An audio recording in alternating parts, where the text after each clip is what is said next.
ஆ, ஒரு நிமிஷம். சொர்க்கத்துக்கு வந்தா கூட கால் பண்ணுவாரு. நம்ம ஆர்கே தான். ஹலோ. ஆர்கே. அதான் மானசி யூரோப்புக்கு போயிட்டாங்களே. நாங்க ஹனிமூனுக்கு வந்தா கூட எங்களை நிம்மதியா இருக்க விட மாட்டீங்களா? அட 5 நாள் தான் ஆயிருக்கு. எக்ஸ்ட்ரா 2 நாள் ஆகட்டுமே. நானா? இப்ப நான் ஓவியம் வரைஞ்சிட்டு இருக்கேன். ம். அவளா? அவ நல்லா தான் இருக்கா. ஹலோ. ஹலோ. ம். நெட்வொர்க் போயிடுச்சு. ரொம்ப நல்லது. நல்லதா? அவர் கூப்பிட்டு பேசும்போது நீங்க கூப்பிட்டு பேச மாட்டீங்களா? ம். உன்னை வச்சு ஓவியம் வரைகிறேன்ல, ஆமா. அதுக்காக தான் ஆர்கே வெயிட் பண்றாரு. பாவம். கடந்த காலத்துல நீ மாடலா நின்னதுக்கும், இப்ப நீ மாடலா நிக்கிறதுக்கும் சில ஸ்பெஷல் இருக்கு. அது என்னன்னு சொல்ல முடியுமா? எனக்கு தெரியும். ம். தெரிஞ்சா என்னன்னு சொல்லு. நம்ம கல்யாணத்துக்கு அப்புறம் நீங்க வரைய போற முதல் ஓவியம். அது நமக்கு. பார்க்கறவங்க அதை பத்தி என்ன நினைப்பாங்க? ஆ, அதுக்குண்டான சரியான பதில சொல்லட்டா? ம். சொல்லு. எனக்கு தெரியாது. புத்திசாலி. ம். என்னுடைய பாசத்துக்குரியலோட ஓவியத்தை மக்கள் முதல்ல பார்க்க போறாங்க. எல்லாரும் வச்ச கண்ணு வாங்காம உன்னை தான் பார்ப்பாங்க. ஒரு ஓவியனுக்கு அவனுக்கு பிடிச்சதை மட்டும்தான் அவன் எப்பயுமே வரைவான். அது மக்களுக்கு பிடிக்கணும்னு அவசியம் இல்லைல்ல. இந்த அழகிய பிடிக்காதவங்க நிச்சயமா கண்ணு தெரியாத குருடங்களா தான் இருப்பாங்க. ஆ. இந்த பாக்கியம் கிடைக்க முன் ஜென்மத்துல நான் என்ன புண்ணியம் பண்ணனோ தெரியல. நீ இல்ல, நீ கிடைச்சதுக்கு நான் தான் இந்த ஜென்மத்துல புண்ணியம் பண்ணியிருக்கணும். இத்தனை வருஷமா அந்த ஈஸ்வரன் என் கல்யாணத்தை நடத்தாம இருந்தது காரணமே நீதான். உன்னை கல்யாணம் பண்ணிக்கத்தான். சார், நான் உங்களை நேசிக்க ஆரம்பிச்சேன். ஆனா சொல்ல பயமா இருந்தது. என்னோட முடிவுகளை எல்லாத்தையும் மாற்றி அமைச்சதே நீதான். இந்த மாய கண்ணழகிதான். ஒருவேளை அந்த உருவம் நசுங்கி போச்சுன்னா? அழகு என்னைக்குமே நிரந்தரமானது இல்லை. நம்ம உடலுக்குள்ள இருக்கிற ஆத்மா தான் நிரந்தரம்.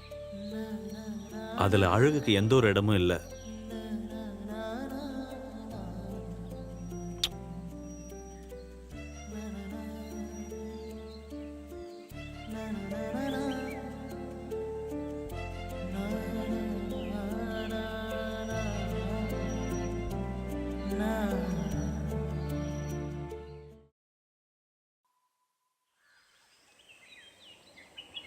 எனக்கு ரொம்ப குளிருது.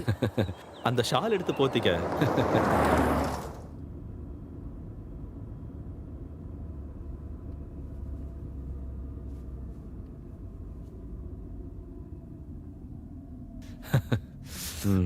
இருந்தாலும் எனக்கு ரொம்ப ரொம்ப குளிருது.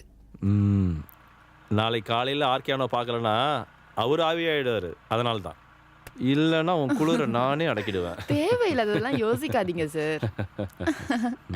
வண்டி எடுங்க.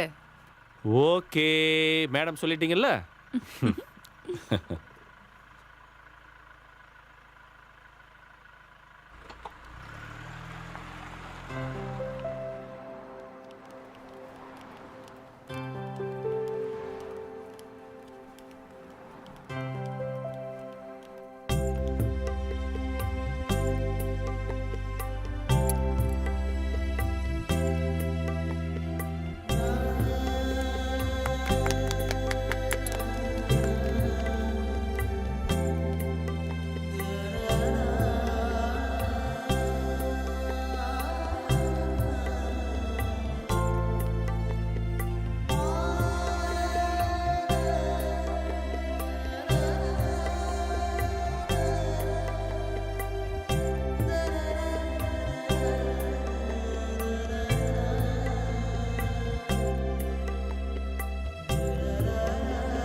மாதவ் சார், நீங்க வரைகிற ஓவியம் எல்லாமே கலைநயத்தோட இருக்கு.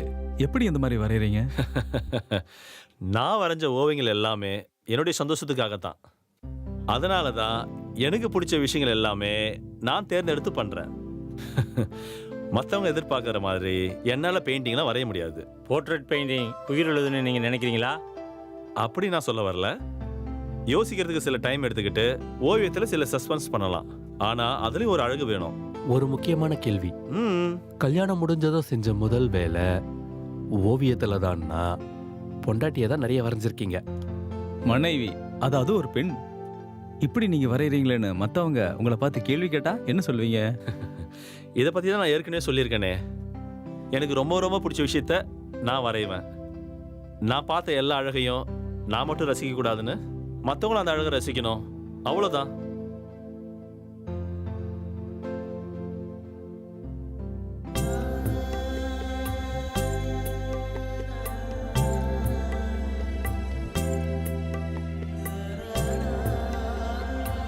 இன்னைக்கு நியூஸ்ல உங்களை பத்தி பெருமையா தான் எழுதியிருக்காங்க.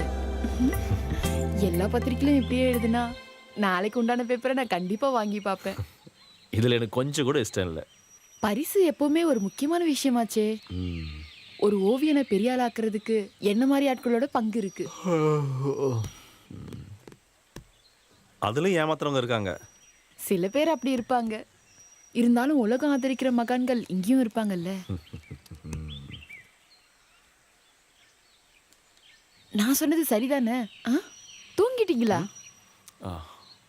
ஆ ஒன்றும் இல்லை. சரி போலாம்.